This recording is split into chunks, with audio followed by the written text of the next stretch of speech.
This is a nice restaurant. Oh, the uniforms are cute! Rena wants to wear them too. Oh!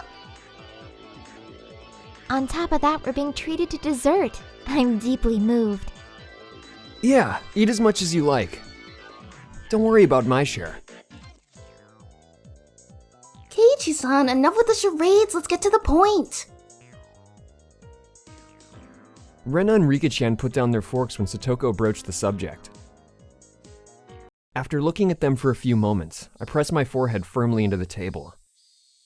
I beg of you. I don't care if you make fun of how pathetic I am. Please, lend me your strength. The three of them seemed surprised by the sudden turn of events, but nevertheless listened to what I had to say without making fun of my unusual behavior. What's the matter? Something happened, didn't it? Didn't it? Actually, Mion's younger sister Shion is working part-time at this restaurant. Ah, that little sister you were talking about, right? Could it be her? Could it? She resembles her. Resembles her. Resemble? That's just Mion with her hair down, isn't it? I didn't know what to say.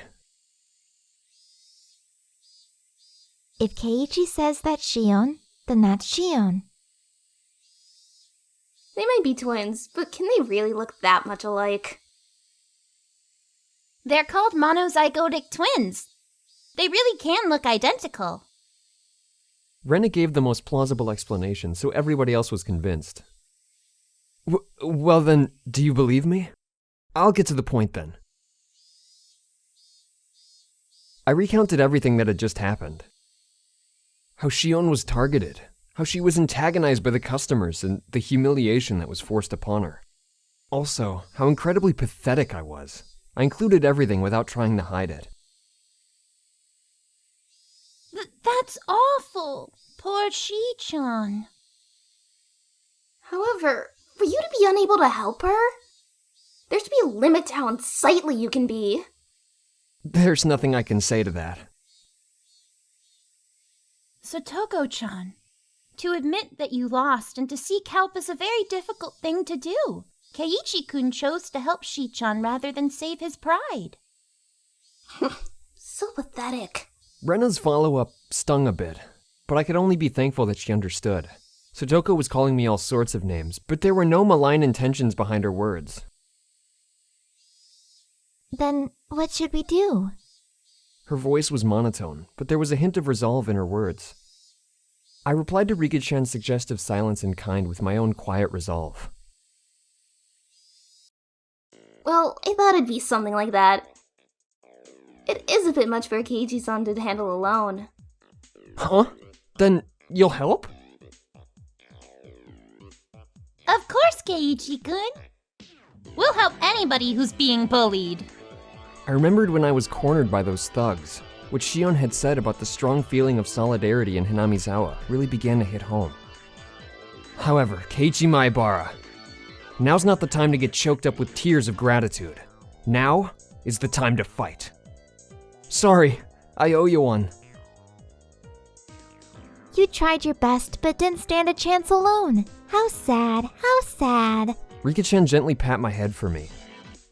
But there was no mindless pity in the palm of that hand. It was overflowing with the strong, dependable feeling of leave the rest to us. Mion can't join us due to various circumstances, so I'll temporarily be taking command. Our strategy will revolve around Shion's defense and the extermination of the enemy's combat capability. Who's the enemy? Are there a lot of them? From this point forward, anyone who messes with Shion shall be considered an enemy combatant. There are no rules of engagement. Compensation will be the dessert you just ate. Any questions? Everybody had already entered club mode, their eyes peering at the riffraff clamoring around inside the restaurant like predators stalking their prey from the darkness. Rika-chan held up her hand. What is it, Rika-chan? Do we have to show mercy? Of course we don't have to.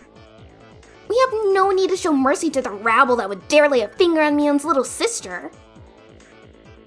Then it's okay, Keiichi? Rika-chan was serious. She was really ready to pretty much murder someone. I'm counting on you, Rika-chan. I, Keiichi Maebara, shall assume all responsibility. Rout them! Alrighty. Rena's going to do her best too. Sorry. Please do. Keiichi-san, you don't have to be so tense.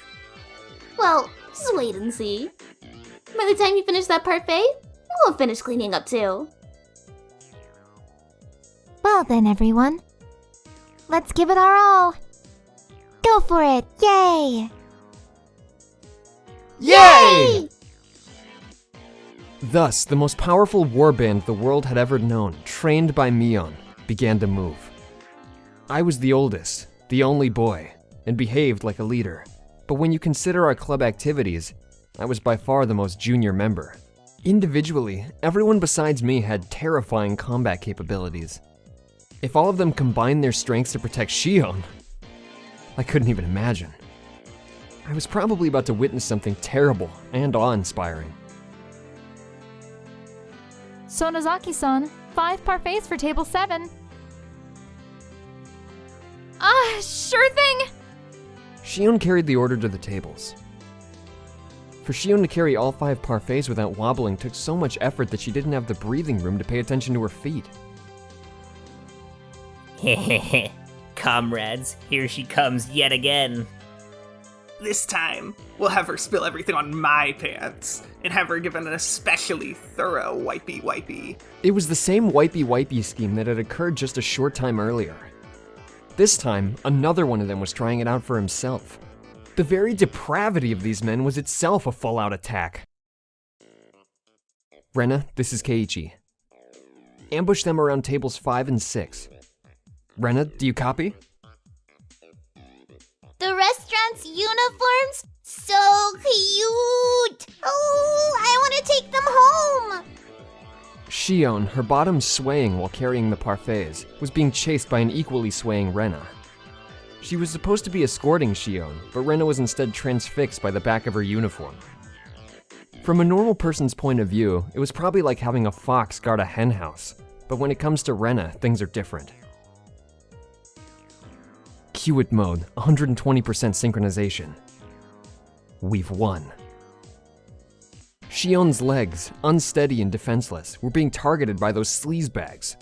Now, my comrades, I'll find Führer, shining Lucifer of the Harumi Mecca. A leg snaked out to trip Shion's defenseless feet.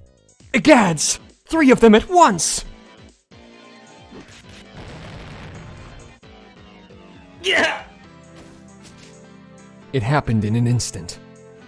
The 3 fools writhed in pain as their legs bent at unnatural angles. What is this madness? Rena teetered into view and gave them a warning. No mischief, okay? No means no. No! Rena's going to be the one to take her home! This girl, what's with that strange technique? The human scum clutched at their bruised ankles as they passed out. That's our Rena-san.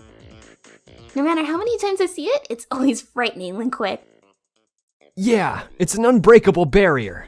Anyone within a 2-meter radius who attacks Shion is completely obliterated by Rena.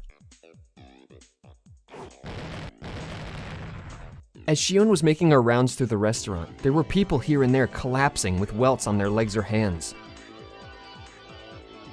Hello? Keiichi-kun, this is Rena. There's nobody left that'll bother Shi-chan. So I'm going to take her home now. Rena, this is Keiichi. Good work. Please continue the mission. Also, permission to take home denied. I repeat, permission to take home denied. Then I'll just look. Ow. I guess just looking is fine. That wouldn't prevent her from guarding Shion, so I guess it's okay. Anyway, thanks to this, I knew who had tried to mess with Shion. Anybody who was clutching at their arm or leg while they were writhing in agony was basically branded by their bruises. Currently, we have finished identifying all enemy forces. Proceeding to the next phase. Satoko, this is Keiichi. What's your status? This is Satoko. That's a rude way to ask. Keiichi-san, exactly who do you think I am? Satoko was in the kitchen. She had spread open a sketch of the restaurant on the counter, replete with order chits and their destinations, and was now sorting through the freshly made desserts. Hey, what are you doing? Now. Sonozaki-san, it's alright, just leave it to her. More importantly, we're taking all these orders out at once, so I'm counting on you. The veteran waitress was briskly directing her juniors as the trays went out one after another. All the desserts that had passed through Satoko's hands were delivered at once. How? Lots of cute desserts are coming. How? I think you know this, but don't touch them. At least if you still value your life. I know, but how? Certainly, they were all incredibly cute-looking desserts. They were all works of art that you could enjoy before even taking your first bite. However, since Satoko had meddled with them, they were nothing more than an unpredictable danger. Blissfully ignorant of that fact were the men now stuffing their faces. Almost right away, they realized that something was wrong. Satoko, what did you mix in there? It couldn't have been salt or Tabasco, right? My, what are you saying, Keiichi-san? You said no mercy. I might not look like it, but when I get down to business, I like to be very thorough. As she said that, she twirled a dubious file in her fingers before putting it away smartly into her pouch. Rika, this is Satoko. The customers are moving. Escort duty is all yours. Come to think of it, I didn't see Rika-chan anywhere. Where could she be lurking? Several men stood up suddenly from their seats, surveying the restaurant for something. That restless fidgeting. And that look of relief when they found the single placard hanging from the ceiling. Written on that placard was the word, restroom. They began a mad rush in that direction. It wasn't just one or two people. All the people that were branded as the enemy were standing up from their seats while clutching at their stomachs. I think I was a little too greedy. Where's the washroom? Mewtwo! Not a number one, but a number two! I need to cash out, meow! Where's the toilet? I found it! You're in for it now! I felt dirty just thinking about what Satoko probably did to their desserts. The problem was how to follow this up. I was intrigued, so I followed the rush of men to the washroom. The narrow hallway connecting to the restroom was crammed with about 10 men. Ooh, what is this? As I peered over to see what was happening, whoa. It seemed that the toilet was clogged and backflowing, unleashing a loud gurgling sound and a terrible stench. There was no way to use it in this state. Damn, that's Satoko. What a frightening display of power. No, this wasn't Satoko's doing. It was divine punishment. Yeah, they were just unlucky. I'll just apologetically ask one of the employees here to clean it up. I can't do my business like this! What do we do now, comrades? It was a brilliant combination of traps, but it would be better if there were one more push to the kicker. Seeing as it was Satoko, she wouldn't have overlooked that. Meow, that it's come to this. It's time for the last resort. Faced with a moral dilemma, that man only had one other option: women's restroom. Isn't using the girls' room going to get us in trouble? I'm pretty sure there's no female customers today. Why didn't I think of that before? Women's toilets are the best. What a brazen bunch they are. The men, sweat now pouring from their brows, made a mad rush to the girls' room without any hesitation.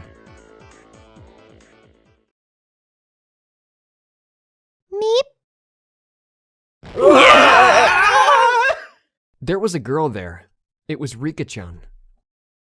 The men stood there, frozen in various complicated poses indicating their surprise. Rika-chan also seemed dumbfounded by the sudden turn of events. But the look on her face was strangely perfect. This was all part of the plan as well. You sly dog, Rika-chan. I should never underestimate you. This is, you see, mademoiselle.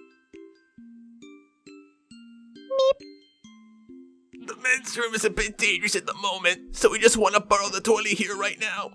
Meow. Meep.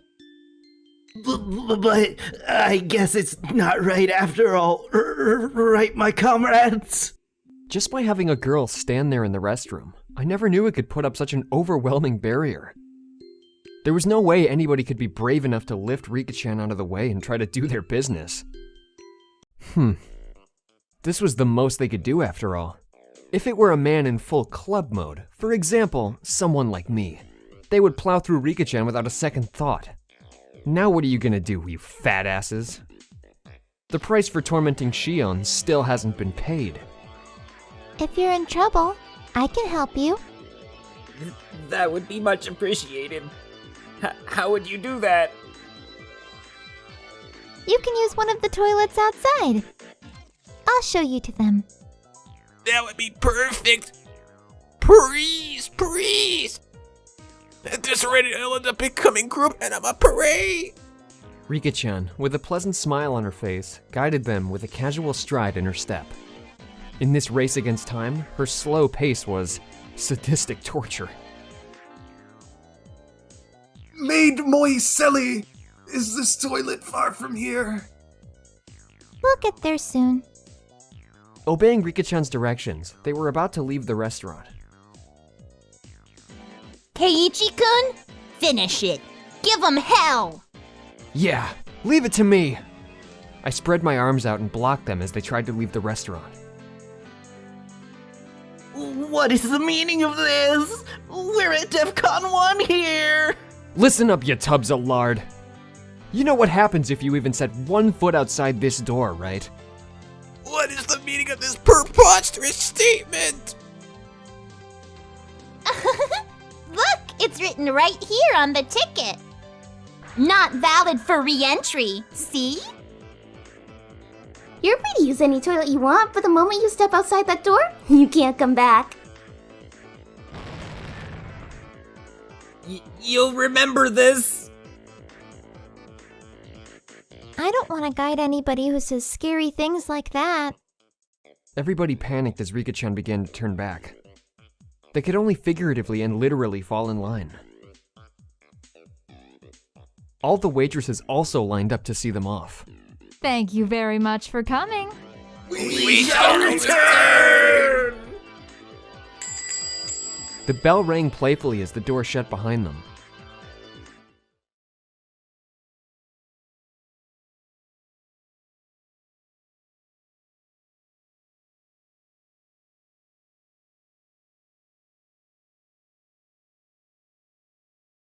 Put me in the blooper reel.